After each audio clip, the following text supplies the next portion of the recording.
Hi, Beck Mac here for Pops Art, and I am in Practice Studio down here on Ann Street in the Valley because Practice Studio is partnering with Artisan for Radical Localism, which is part of Brisbane Art Design Festival on the 15th of May, and I'm with one of the fabulous designers, Phoebe Paradise. How are you? Hi, good, thank you.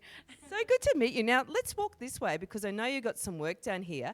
Tell me about your label, which is here. So my label is Phoebe Paradise, and Phoebe Paradise is, I guess, like an extension of my arts practice as a multidisciplinary artist, illustrator, and designer. Yeah. I've seen some of your work is down on Howard Smith Wharf as well. So that's subtropical surreal. Did I get it right? Yes, you did, yes. And there's another piece of your work. So it seems like you're not is your background originally fashion? No, so my background isn't in fashion. I've got a lot of different fingers in different pies, I guess. So that piece called Subtropical Surreal that's been projected at the Howard Smith Wharf cliff face there is, I guess, like, my voice as an artist has always been representing Brisbane and representing that subtropical identity, for better or worse, the kind of grimy details of Brisbane. So that specific piece is about taking these kind of identifiable moments of Brisbane and stretching them out to their most surreal point using animation and illustration. Yeah, absolutely love that idea. And so, I saw spiders, and yes.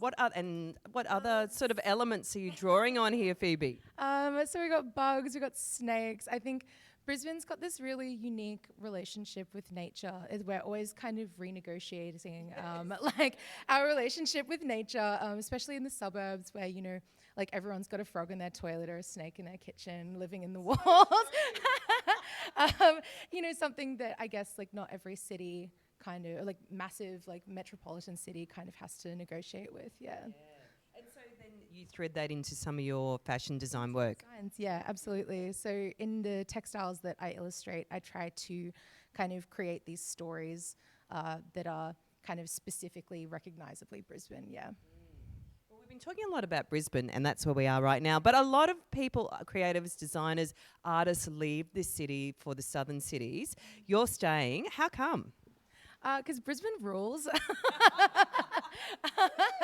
don't know. I lived in Melbourne for a while actually, but I moved back to Brisbane after a few years down there. I think there's nowhere really like it. It's a great city. I think there's an incredible like arts community here in fashion, in, you know, kind of more traditional mediums as well. And I think there isn't really the sort of gatekeeping that you see in a lot of other cities. You know, when you're a town that's kind of the butt of the joke, like most of the time, you know, that kind of pretense and gatekeeping kind of just gets washed away. Yeah, well, it's more like a community, isn't it? And there's sort of intergenerational learnings and support, which I think other cities do, but Brisbane really, yeah, as you're saying, needs that to thrive. Yeah, definitely. It's a really close-knit community, and I think like, you know, it kind of, there's a lot of cross-pollination between mediums as well. So like, you know, a lot of the fashion designers work with different illustrators and artists, and, you know, there's a really good community there. Yeah. And finally, like, where do you see, say, Brisbane fashion maybe in 10 years' time? I think, you know, like the online shopping landscape's really changed the way that people interact with fashion. And so I think it's cool in Australia to see people really leaning into their niche. So rather than trying to homogenize and trying to please everyone, instead people are kind of going a little more unique, kind of diving into their niche rather than trying to please them all, yeah.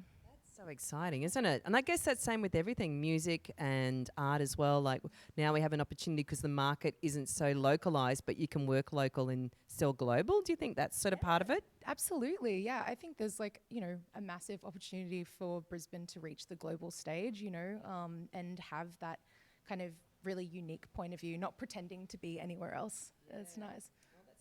Well, thank you. I'm not going to go down to the Howard Smith Wharf, get myself a cocktail and get into that surreal subtropical. Awesome. Thank you. Thanks, Phoebe. Cheers.